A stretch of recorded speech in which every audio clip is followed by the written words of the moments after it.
سلام كما يصنحو كبرات تختاتلت نلم ربع مشات 18 لكاتيت 2026 زتدالو حدش زيناتات حيزالكم قريب اللهو مكتتالكم يعدم فلما كندبتاتو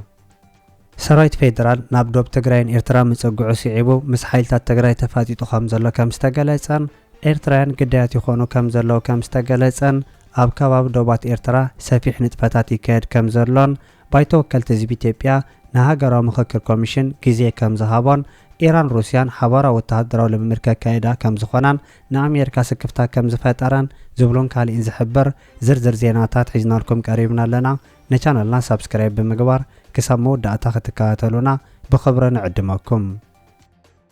ኢራን ሩስያን ሓባራዊ ወተሃደራዊ ልምምድ ከካይዳ ምዃነን ተገሊጹ ኢራን ሩስያን ሓባራዊ ወተሃደራዊ ልምምድ ከካይዳ ምዃነን ናይ ኢራን ምንጭታት ገሊጾም ኢራን ሩስያ ነቲ ልምምድ ከካይዳን ከለዋ ኣብ ልዕሊ ኣሜሪካ ጸቕጢ ንምፍጣር ዝዓለመ ምዃኑ ዝሕብሩ ምንጭታት ምስ ኣሜሪካ ትጋጮ ዘላ ኢራን ምስ ሩስያ ኣብ ውሽመጥ ዖማን ሰሜናዊ ህንዲ ውቅያኖስ ናይ ሓይሊ ባሕሪ ልምምድ ከተካይድ ምዃና ብወግዒ ምፍላጣ ካብቲ ከባቢ ሓድሽ ሃዋህው ምፍጣሩ ይንገር ኢራን ሩስያን ኣብ ባሕሪ ዖማንን ሰሜናዊ ህንዳዊ ውቅያኖስ ናይ ሓይሊ ባሕሪ ልምምድ ከካይዳ ምዃነን ወግዓዊ ማዕከን ዜና ፋሪስ ኢራን ድሕሪ ምጽብጻቡ ኣብቲ ከባቢ ሓድሽ ወጥሪ ምስፋኑን እቲ ናይ ልምምድ ዕለት ድሕሪ ሓደ መዓልቲ ምዃኑ ክንገር እንከሎ ሩስያ ኣብ ጉዳይ ኢራን ኢዳ ምእታዋ ንኣሜሪካ ንምድራዝ ዝዓለመ ምዃኑ እውን ምንጭታት ይገልጹ ኣብ ጉዳይ ኢራን ሩስያ ምስተኣቱ ኣሜሪካ ምስ ሩስያ በቐጥታ ውግእ ክትከፍት ስለ ዘይትኽእል ኣብ ልዕሊ ኢራን ክትከፍቶ ዝወጠነቶ ሰፊሕ መጥቃዕቲ ክትስሕቦ ከም ትኽእል ዝሕብሩ ዘለው ናይቲ ሃገር ወገናት ኢራን ዝተጻወተቶ ሜላ ይንእዱ ከም ዘለው ተገሊጹ ምስ ሩስያ ጸጥታ ናይቲ ከባቢ ንምሕላውን ኣብ ወተሃደራዊ ኪዳን ክልቲአን ሃገራት ሓድሽ ዝምድና ንምፍጣር ዝዓለመ ሓባራዊ ወተሃደራዊ ልምምድ ከካይዳ ምዃነን ትሕብር ዘላ ኢራን ምስቲ ወተሃደራዊ ልምምድ ብምዝማድ ብዛዕባ ወተሃደራት ኣሜሪካን ሳዕቤናቶም ዝኾነ መግለጺ ከም ዝሃበት እውን ይግለጽ ኣሎ ናይ ኣሜሪካ መርከብ ሊንከን ኣብ ከባቢ ናይ ክልቲአን ሃገራት ዝለማመድሉ ቦታ ክትህሉ ከም ትኽእል ዝሕብሩ ናይ ሲአይ ምንጭታት እቲ ንጥፈት ሓደገኛ ክኸውን ከም ዝኽእል ሓቢሮም ኣለው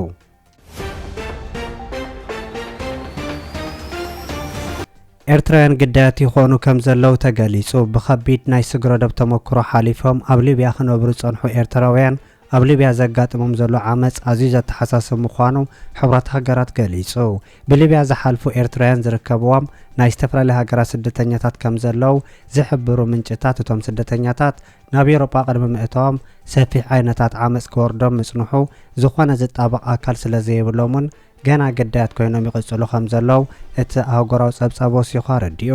ስደተኛታት ቀርኒ ኣፍሪካ ብፍላይ ኣብ ሊብያ ግዳያት ጾታዊ ዓመፅ ግዱድ ጾታዊ ንግድን ግፍዕን ይኾኑ ከም ዘለው ሕብራት ሃገራት ዘውፅኡ ሓድሽ ጸብጻብ ዘውፅኦ ኮይኑ እቲ ንነዊሕ እዋን ጸንሐ ገበናት ዓገብ ዝብሎ ወገን ክረክብ ከም ዘለዎ እውን እቲ ጸብጻብ ረዲኡ ኣብ ሊብያ ዘለው ኣብ ንግዲ ሰብ ዝሰርሑ ወገናት ምስ ሰብ ስልጣናት ሊብያ ርክብ ዘለዎም ኮይኖም ኣብ ልዕሊ እቶም ኢትዮጵያን ኤርትራውያን ዝርከቦም ስደተኛታት ከውርድዎ ጸንሑ ግፍዕታት ኣብ ጸብጻብ ከኣቱን ማሕበረሰብ ዓለም ኣቐልቦ ገይሩ ክሰርሐሉ እውን እቲ ጸብጻብ ወሲኹ ሓቲቱሎ ብዛዕባ እቲ ኣብ ልዕሊ ኤርትራን ኢትዮጵያን ዝወርድ ዘሎ ግፍዒ ሰፊሕ መግለጺ ዘውፅአ ቤት ጽሕፈት ኮሚሽን ሰብኣዊ መሰላት ሕብራት ሃገራትን ልኡኽ ሊብያን ብተወሳኺ ሓባራዊ መግለጺ ከውፅኡ ከለው ኣብ ሊብያ ዝርከቡ ኢትዮጵያውያን ከምኡ እውን ኤርትራውያን ዝርከቦም ስደተኛታት ዝበጽሖም ዘሎ ስቃይ ዝርዝር ከም ዘቃልዕ እውን ተገሊጹሎ ካብ ጥሪ 2024 ክሳብ ታሕሳስ 2025 ኣብ ዘሎ ግዜ ንዝነበረ ኩነታት ከም ሽፍን ዝተሓበረ ጸብጻብ ካብ 16 ሃገራት ኣፍሪካ ማእከላይ ምብራቕን ደቡብ ኤስያ ዝመጹ ኣስታት 100 ስደተኛታትን ሓተቱ ዕቑባን ምሕተት ብምግባር ዝኣከቦ ጭቡጥ ሓበሬታ ምዝርግሑ እውን ተገሊጹ ናይ ኢትዮጵያ ኤርትራ ደቡብ ሱዳን ኬንያን ሶማልያን ዜጋታት ብቐንዱ ኣብቲ ጸብጻብ ተኻቲቶም ከም ዘለውን ጾታዊ ዓመፅ ቀንዲ ስቃይ ናይቶም ኣብቲ ንምንባር ዘፍርሕ ቦታ ተኸሪዶም ዘለው ስደተኛታት ምዃኑ እውን ኣብቲ ወግዓዊ ጸብጻብ ተሓቢሩሎ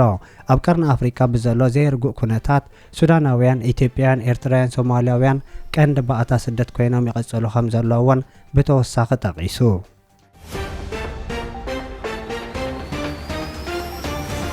ባይቶ ወከልቲ ህዝቢ ኢትዮጵያ ንሃገራዊ ምክክር ኮሚሽን ግዜ ከም ዝሃቦ ተገሊጹ ባይቶ ወከልቲ ህዝቢ ኢትዮጵያ ሃገራዊ ኣማኻሪ ኮሚሽን ስርሑ ንኽዛዘም ተወሳኺ 8 ኣዋርሕ ክወሃቦ ከም ዝወሰነ ተገሊጹ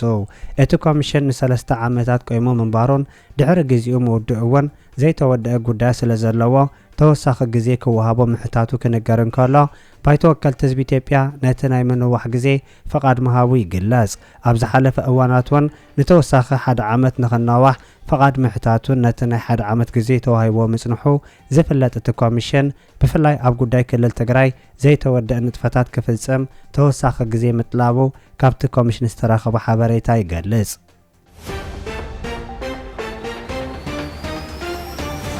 ዶክተር ቴድሮስ አድሓኖም ሰላም ሓድነትን ቅሳነትን ይምና ክብል ተዛሪቡ። ዋና ዳይሬክተር ውድብ ጥዕና ዓለም ዶክተር ቴድሮስ አድሓኖም ነዚ ዝበለ ብምኽንያት መበል 51 ዓመት ጽምብል 11 ለካቲት ኣብ ዝሕለፎ ናይ ሰናይ ትምኒት መልእኽቲ እዩ።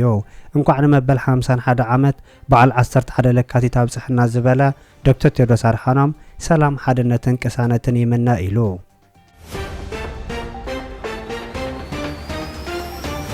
ኣብ ከባቢ ዶባት ኤርትራ ሰፊሕ ንጥፈታት ይካየድ ከም ዘሎ ተገሊጹ። ባህሊ ሕብረተሰብ ንምዕቃብ ዝዓለመ ፌስቲቫል ኣብ ኤርትራ ንኡዞባ ሰንዓፈ ምኽፋቱ ተገሊጹ።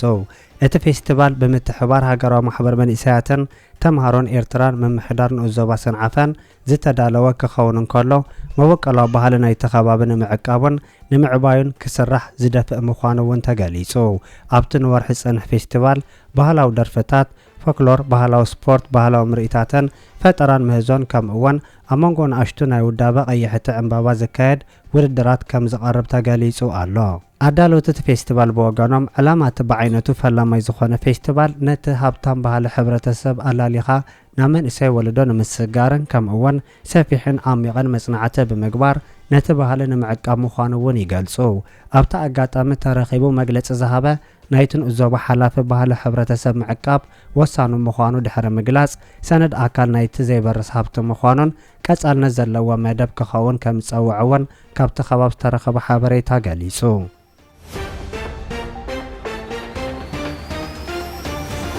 ኤርትራ ንውድብ ብልጽግና ብትሪ ነቒፋ ስርዓት ብልጽግና ኣብ ናይ ሓሶት ጥምዘዛ ምድንጋርን እዩ ዘሎ ክብል ኣቶ የማነ ገብረ መስቀል ከሲሱ። ሚኒስተር ዜና ኤርትራ ኣቶ የማነ ገብረ መስቀል ኣብ ማሕበራዊ መራኸቢ ኤክስ ኣብ ዝጠቅዖ መልእኽቲ መራሕቲ ብልጽግና ገለ ክፋል ላዕሎት መኮንናት ሰራዊትን ዕሱባት ብምውፋር ንሓቂ ክቕይሩ ይፍትኑ ኣለዎ ክብል ከሲሱ። ኣቶ የማነ ብምቕጻል እዚ ተግባር እዚ መግለጺ ናይቲ መሪሕነት ዘለዎ ናይ ምትላልን ናይ ሓሶት ትርኢት ናይ ምርኣይን ከምኡውን ናይ ሓሶት ሓበሬታ ናይ ምንዛሕ ባህርያት እዩ ክብል ነቲ ስጉምቲ ብትሪ ነቒፍዎ።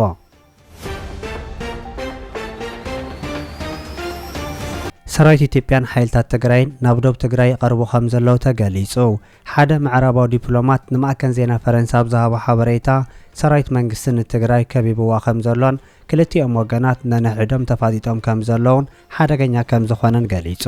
ካብ ክልቲኡ ወገን ሓይልታት ኣብ ጥቓ ዶብ ትግራይ ተኣኪቦም ከም ዘለዉ ሓደ ምንጪ ትግራይ እውን ነቲ ጸብጻብ ዝሓበረ ኮይኑ ማሕበረሰብ ዓለም ኣብ ክልቲኡ ወገናት ጸቕጢ እንተዘይገይሩ ዳግም ተጻብኦታት ናይ ምጅማር ተኽእሎ ክውስኽ ምዃኑን እቲ ምንጪ ትግራይ ትክፍታ ከም ዘለዎ እውን ገሊጹ። እዚ ከምዚ ኢሉ እንከሎ በዝሒ ዘለዎ ኣጽዋር ናብ ዶብ ኤርትራ ይጽጋዕ ከም ዘሎ ተገሊጹ። ካብ ኤርትራ ዝተረኸቡ ሓበሬታ ከም ዝገልጾ ከበድቲ ኣጽዋራት ዝዓጠቐ ሰራዊት ኢትዮጵያ ብብዝሒ ናብ ዶብ ኤርትራን ትግራይን ይጽጋዕ ከም ዘሎ እውን ይግለጽ ኣሎ።